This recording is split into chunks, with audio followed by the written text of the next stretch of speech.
O gece zulmet betninde azatlık kanla boğuldu.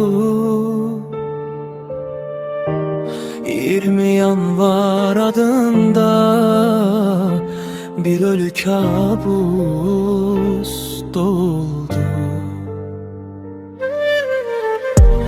O gece başka geceydi, dünyanın kan hevesiydi.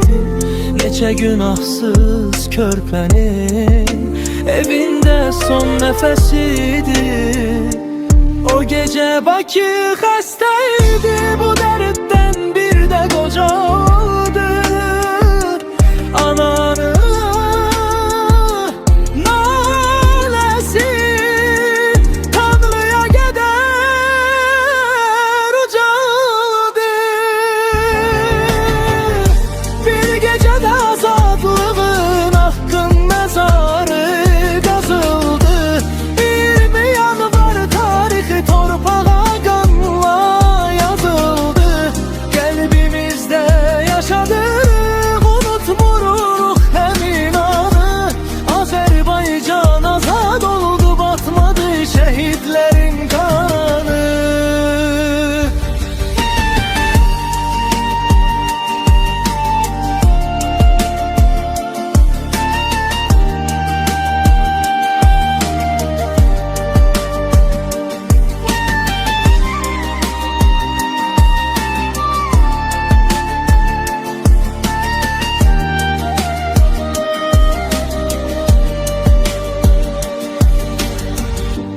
O gece başka geceydi, dünyanın kan hevesiydi.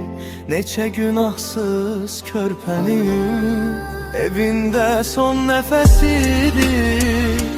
O gece Bakı hastaydı, bu dertten bir de koca oldu.